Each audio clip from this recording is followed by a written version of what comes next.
ٹھیک ہے یار، وہ دوستی کیا جس میں ایک دوسرے کی مدد نہ ہو، ہے نا؟ ایسے کچھ دلال بنتے ہیں نا، ہنسنے کی بات نہیں ہے۔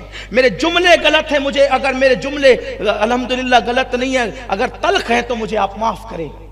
اس سے گھر لٹ رہے ہیں، ہمارے گھر تباہ ہو رہے ہیں، ہماری بیٹیوں کی آبرو لٹ رہی ہے، کس کو جا کر کے کہے؟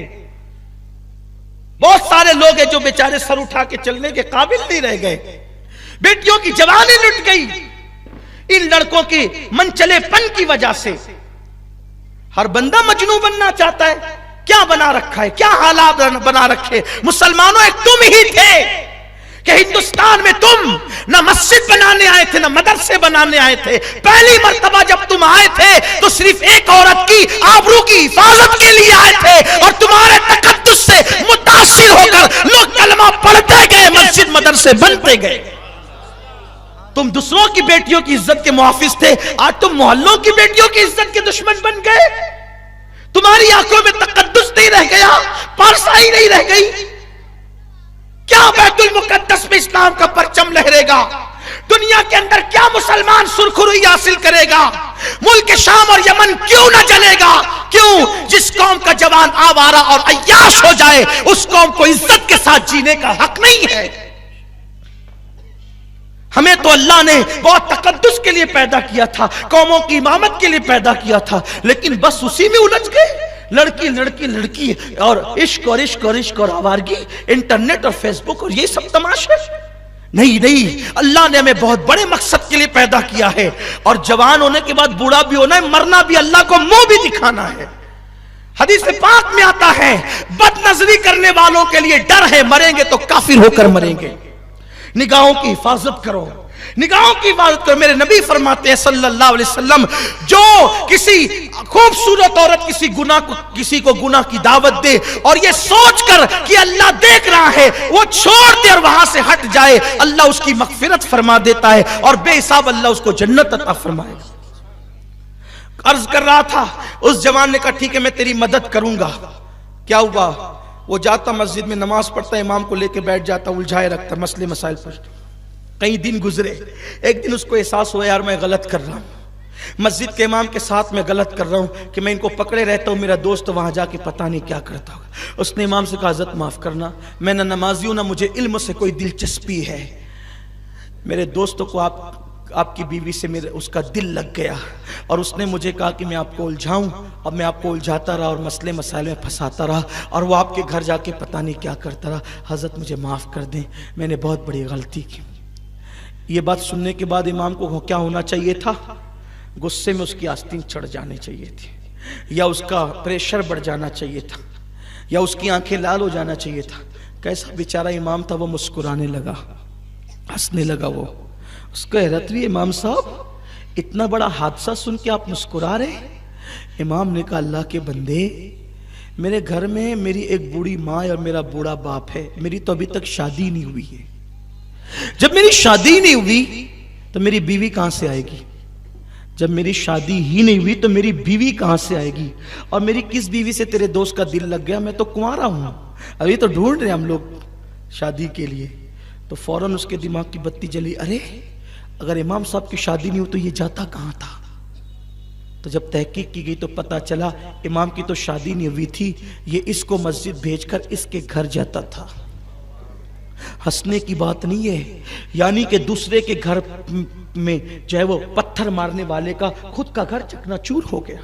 اس لیے کبھی کسی کی برے کام میں مدد نہیں کرنا، مانتا ہے تو ٹھیک ہے سمجھاؤ، نہیں مانتا ہے تو اس سے الگ ہو جاؤ۔ تو یہ انٹرنیٹ اور موبائل جو ہم بچیوں کو دے رہے اس کے نقصانات ہیں۔ بیٹی کو مت دو موبائل، کوئی ضرورت نہیں ہے بیٹیوں کو موبائل دینے کی، اسی سے یہ سارے فتنے ہو رہے ہیں۔ انٹرنیٹ اور واٹس ایپ اور پتہ نہیں کیا کیا بیٹیاں چلا رہی ہے، اور میرے نوجوانوں سے بھی گزارش ہے مت کرو یہ دیوانگی، ورنہ تباہ ہو جاؤ گے۔ ایک اہم بات اور، ہم بیٹیوں کو اسکول اور کالج بھیجتے ہیں، میں انکار نہیں کرتا، بیٹیوں کو بالکل اسکول بھی پڑھاؤ، کالج بھی پڑھاؤ، جہاں تک پڑھا سکتے ہو پڑھاؤ، لیکن یہ تدبیر کرو کہ بیٹی کو اسکول تک پہنچانے کے لیے تم خود جاؤ اور اس کو اسکول کے گیٹ سے لاؤ گھر تک، اکیلے بیٹیوں کو کہیں مت جانے دو۔ آپ کہیں گے وہ کیوں؟ میں کہتا ہوں ہمارے مذہب میں سب سے مقدس ترین اگر کوئی سفر ہے تو وہ سفر حج ہے. اس سے مقدس سفر ہمارے مذہب میں ہے ہی نہیں. سب سے زیادہ مقدس سفر سفر حج ہے، جس کے لیے ہر مسلمان پوری زندگی دعا کرتا ہے، دکھا دے یا الہی وہ مدینہ کیسی بستی ہے جہاں پر رات دن مولا تیری رحمت برستی ہے. ہمارے یہاں سب سے مقدس سفر حج ہے. ہر قدم پر نیکی ملتی ہے، ہر قدم پر ثواب ملتا ہے. مگر سنو مسلمانوں، اتنا مبارک اور مقدس سفر اسلام کہتا ہے سفر حج کے لیے عورت اکیلے نہیں جا سکتی. تو جب حج کے لیے عورت کو اکیلے جانے کی اجازت نہیں ہے تو اسکول اور کالج بالغ لڑکیوں کو اکیلے جانے کی اجازت کیسے ہو سکتی؟ اس لیے اسکول کی دہلیز تک پہنچاؤ اپنی بیٹیوں کو اسکول کی دہلیز سے لاؤ. لیکن آج تو حال یہ پکنک پر بیٹیاں 18 سال کی ٹیچروں کے ساتھ اکیلے جا رہی ہیں. کوئی بولنے والا نہیں ہے، جو بولے وہ گالی سنے، ہمیں کوئی فرق نہیں پڑتا. ٹھیک ہے، کوئی گالی 4 ہی دے گا نا، اگر قوم کی آبرو بچتی ہے تو اس سے بڑی بات کیا.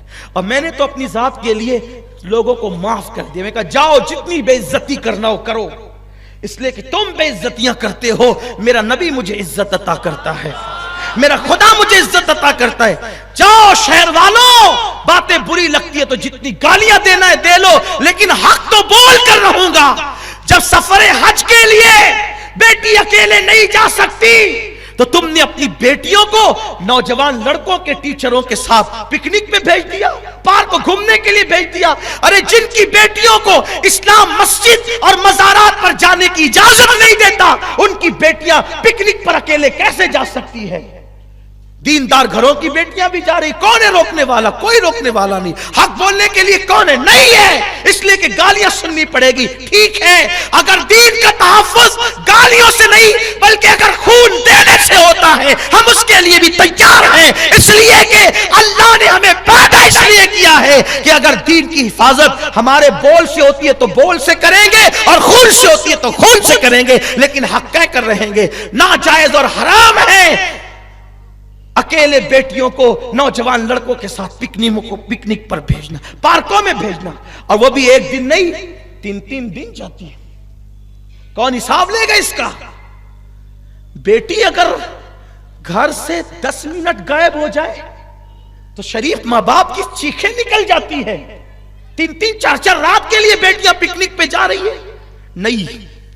اور اتنے بے غیرت ہو گئے لوگ کہ بھائی کو پتا ہے کہ میری اس کی بہن کا افیئر فلاں کے ساتھ چل رہا ہے، وہ روکنے کے لیے تیار نہیں. کیوں نہیں روک رہا ہے؟ وہ اس لیے نہیں روک رہا ہے کہ وہ خود اس گندگی میں گھرا ہوا ہے، وہ خود اس گندگی میں گھرا ہوا ہے. میں اپنی بہنوں کو اور بیٹیوں کو ایک پیغام دیتا ہوں اینڈ پر، اختتام پر. میری قوم کی بیٹیوں، تمہاری آبرو بہت قیمتی ہے، تمہاری عزت بہت قیمتی ہے. اس لیے کسی کے بہکاوے میں مت آنا، کسی کے تحفے طائف کے چکر میں مت آنا.